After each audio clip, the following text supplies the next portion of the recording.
নমস্কার। ৭ই জুলাই রথযাত্রা। এই দিনটিতে কয়েকটি ছোট ছোট জিনিস আপনাদের করণীয়, যেগুলো আপনি করতে যদি কোনো রকমভাবে পারেন, জীবনে যে প্রগতির একটা চাকা বলা হয় না, অবরুদ্ধ পথ, সেটা কিন্তু খুলে যায়। প্রভু জগন্নাথ দেব শ্রী বিষ্ণুরই অবতার, শ্রী বিষ্ণুরই রূপ। অসম্পূর্ণ অবস্থাতে উনি পৃথিবীতে এসছেন। ওনার বড় বড় চোখ, যাতে সারা পৃথিবীকে উনি দেখতে পারেন। বড় একটি মাথা, সারা পৃথিবীর দুঃখ বেদনা যাতে তিনি শুনতে পারেন এবং তাকে মাথাতে রেজিস্টার করতে পারেন। হাতের কোনো সীমা নেই তার, যেহেতু হাত অসম্পূর্ণ, তাই জন্য সীমাহীন একটি হাত, মানে তার হাত যে কোনো যত্রতত্র পৌঁছে যায়। এগুলো পৌরাণিক ব্যাখ্যা। জগন্নাথ দেব রথযাত্রার দিনে মন্দির থেকে নেমে আপনার কাছে আসে। ভালো করে একটু চিন্তা করবেন জিনিসটা। একমাত্র দেব যিনি মন্দির থেকে নেমে এই আপনার কাছে দেখা দেন।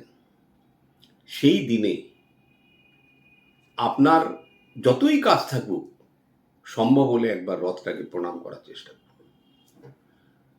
অনেকে দেখবেন জুতো পায়ে রাস্তা দিয়ে চলতে চলতে রথের দড়িতে হাত দেন। এই ভুলটা করবেন না।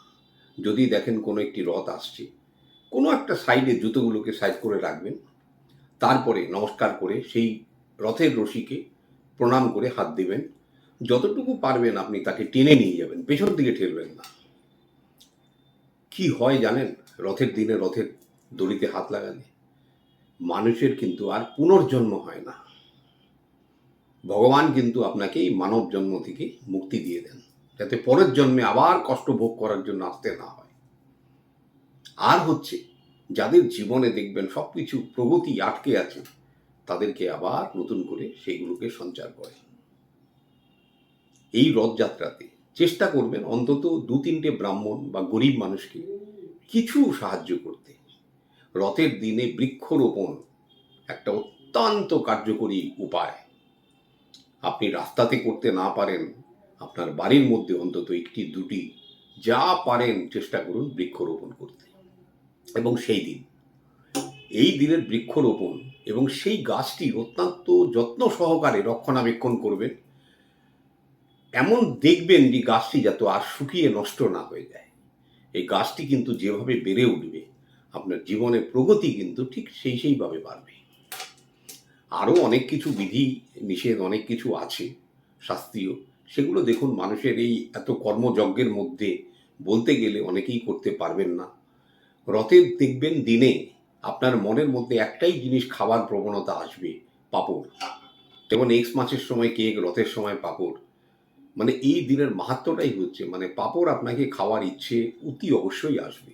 এবং এই দিনে পাঁপড় খাওয়া অত্যন্ত শুভ, দান করা অত্যন্ত শুভ। সঙ্গে জিলিপি। জিলিপি যদি এই দিনকে কাউকে দান করতে পারেন, আপনার জীবনে যত রকম ঘোর প্যাচ সমস্ত কিছু দূর হয়ে যাবে। ভগবান শ্রীবিষ্ণুর রূপ বাড়িতে অতি অবশ্যই একটি জগন্নাথ দেবের চিত্র হোক, মূর্তি হোক, রাখার চেষ্টা করবেন। আর উল্টো রথেও একই নিয়ম প্রযোজ্য। এই রথের দিনে, পবিত্র রথের দিনে ভূমি পূজন, গৃহপ্রবেশ, কোনো পুজো, কোনো মনোবাঞ্ছা সিদ্ধকারী কোনো কার্য, কোনো নতুন ব্যবসা অতি অবশ্যই শুরু করবেন। এই দিনে সোনা রূপো কেনাও অত্যন্ত ভালো। তবে মনে রাখবেন, যতটা পরিমাণ সোনা কিনবেন ঠিক ততটা ওজনের রূপও কিন্তু সেই দিনকে বাড়িতে নিয়ে আসবেন। এই দিনে কিন্তু বাড়ির কোনো গহনা বা কোনো সিলভার বা গোল্ড যাই হোক বিক্রি করবেন না। সর্বোপরি দরিদ্র মানুষকে সেবা করবেন এই দিন। এই দিন সকালবেলা উঠে স্নানটা অতি অবশ্যই সেরে, যেগুলো সূর্যদেবকে জল দেওয়া, শিব ঠাকুরকেও জল দেওয়া, এগুলো করবেন। আর এই দিনটাতে একটু নিরামিষ থাকুন, একটু নিরামিষ থাকুন। তারপরের দিন আপনি যা করার করুন, এই দিনটাতে নিরামিষ থাকুন।